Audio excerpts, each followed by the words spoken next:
नमस्कार सर्वांना, स्वागत करते आपलं आपल्या हरिप्रिया यूट्यूब चॅनलवर। आज आपण पाहणार आहोत हरतालिकेची कहाणी।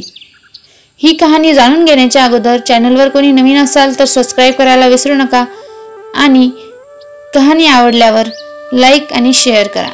एके दिवशी शंकर पार्वती कैलास पर्वतावर बसली होती। पार्वतीने शंकराला विचारलं, महाराज, सर्व व्रतात चांगलं असं व्रत कोणते? श्रम थोडे आणि फळ पुष्कळ असं एखादं व्रत असेल तर मला सांगा। मी कोणत्या पुण्याईनं आपले पदरी पडले हेही मला सांगा। तेव्हा शंकर म्हणाले, जसा नक्षत्रात चंद्र श्रेष्ठ, ग्रहात सूर्य श्रेष्ठ, चार वर्णात ब्राह्मण श्रेष्ठ, देवात विष्णू श्रेष्ठ, नद्यात गंगा श्रेष्ठ, त्याप्रमाणे हरतालिका हे व्रत सर्वात श्रेष्ठ आहे। ते तुला सांगतो। तेच तू पूर्वजन्मी हिमालय पर्वतावर केलंस आणि त्याच पुण्यानं तू मला प्राप्त झालीस। ते व्रत 1। हे व्रत भाद्रपद महिन्यातील पहिल्या तृतीयेला करावं। ते पूर्वी तू कसं केलंस ते मी तुला आता सांगतो। तू लहानपणी मी तुला प्राप्त व्हावं म्हणून मोठं तप केलंस। 64 वर्ष तर झाडांची पिकली पानं खाऊन नव्हतीस। थंडी, पाऊस, ऊन ही तिन्ही दुःख सहन केलेस। हे तुझे श्रम पाहून तुझ्या बापाला फार दुःख झालं व अशी कन्या कोणाला द्यावी अशी त्याला चिंता पडली। इतक्यात तिथं नारद मुनी आले। हिमालयानं त्यांची पूजा केली व त्यांना येण्याचं कारण विचारलं। तेव्हा नारद म्हणाले, तुझी कन्या उपवास झाली आहे, ती विष्णूला द्यावी, तो तिचा योग्य नवरा आहे।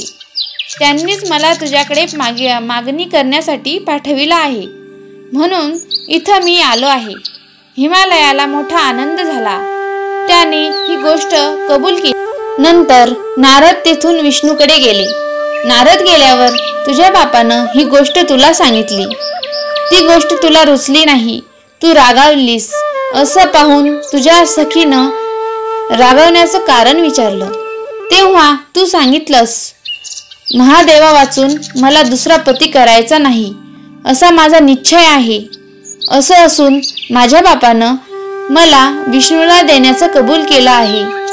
ह्याला काय उपाय करावा? मग तुला तुझ्या सखीनं एका घोर अरण्यात नेलं। तिथं गेल्यावर एक नदी दृष्टीस जवळच एक गुहा आढळली। त्या गुहेत जाऊन तू उपास केलास।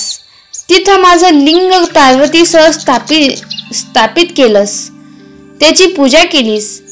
तो दिवस भाद्रपद शुद्ध तृतीयेचा होता। रात्री जागरण केलंस, त्या पुण्यानं इथलं माझं आसन हललं। नंतर मी तिथं आलो, तुला दर्शन दिलं आणि वर मागण्यास सांगितलं। तू म्हणाली, तुम्ही माझे पती व्हावं, याशिवाय दुसरी इच्छा नाही। नंतर ती गोष्ट मी मान्य केली। मी तिथून गुप्त झालो। पुढे दुसऱ्या दिवशी ती व्रतपूजा विसर्जन केलीस। मैत्रिणीसह त्याचं पारणं केलंस। इतक्यात तुझा बाप तिथं आला। त्यानं तुला इकडं पळून येण्याचं कारण विचारलं। मग तू सर्व हकीकत सांगितलीस। पुढं त्यानं तुला मलाच देण्याचं वचन दिलं। तुला घेऊन घरी गेला। मग काही दिवसांनी चांगला मुहूर्त पाहून मला अर्पण केली। अशी या व्रतानं तुझी इच्छा पूर्ण झाली।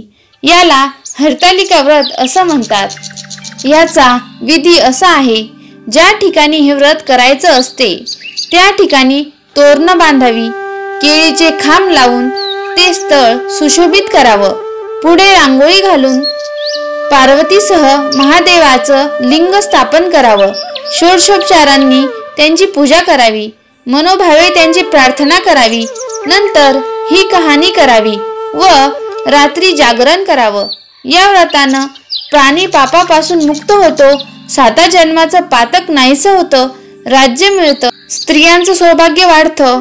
ह्या दिवशी बायकांनी जर काही खाल्लं तर त्या 7 जन्म वंध्या होतात, दलिंद्री येते व पुत्रशोक होतो। कहाणी ऐकल्यावर सुवासिनींना यथाशक्ती वाण द्यावं, दुसरे दिवशी उत्तर पूजा करावी आणि व्रताचं विसर्जन करावं। ही 60 उत्तराची कहाणी पाच्या उत्तरी देवा ब्राह्मणांचे द्वारी गायीचे गोठी पिंपळांचे पारी सुफळ संपूर्ण।